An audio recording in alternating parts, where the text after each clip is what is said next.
He certainly caught the temper of the times. There was a perfect confluence of the World War II themes that he was writing about in Slaughterhouse-Five and the war in Vietnam. And that's where I came to his work first, and where probably, I don't know how many hundreds of thousands of guys my age also came to his works. There's that postmodern edge to him, and he was genuinely a postmodern artist in the best sense of that word. That is, calling attention to the fact that he was writing a novel. You know, all through Slaughterhouse-Five, he speaks as himself.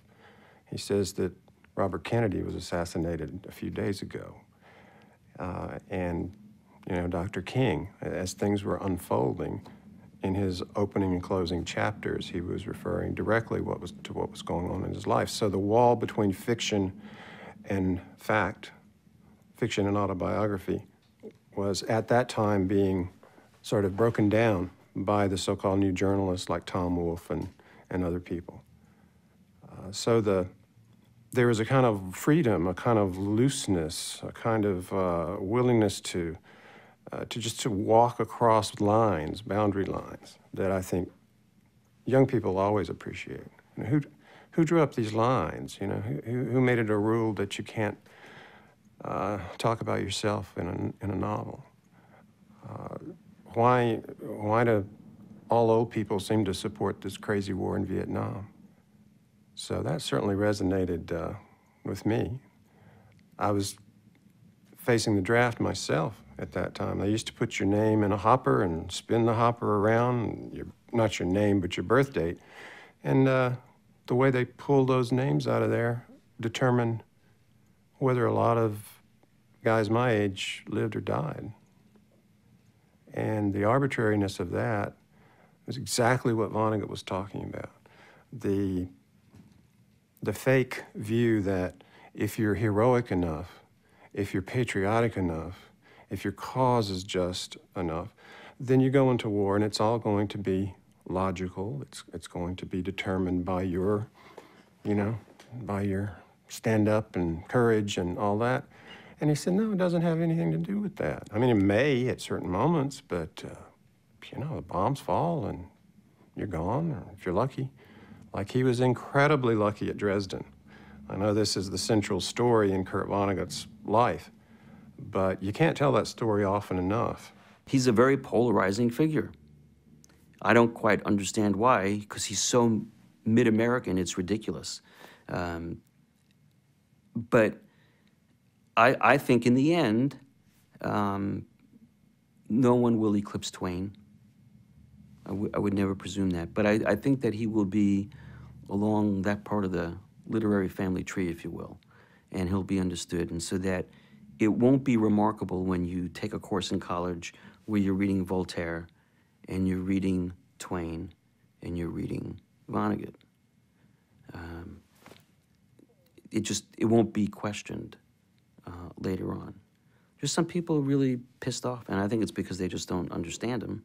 They think he was either anti-religious, which he clearly was not. If he really was avuncular, he was caring, he was kind, he was very giving, he was very generous. From a professional perspective, I mean, where does he sit in terms of the pantheon of writers? I think he's certainly among the very best that America has ever produced. And I think he's a totally American story. It's perfectly okay in this country, we say, to be brought up without religion. And here in Indiana, where the freethinkers from Germany had settled, he was a part of that heritage. And they built this great metropolis in the middle of nowhere. There's no water here. It's not like, you're along the Mississippi. You're a landlocked place here.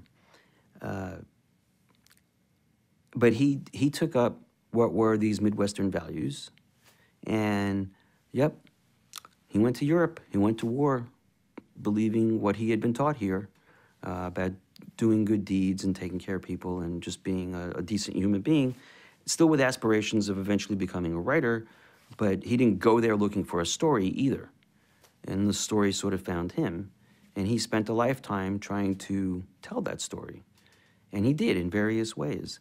And what we take from him professionally, or from a literary perspective, is his narrative structures have influenced, you know, tons of writers and filmmakers since.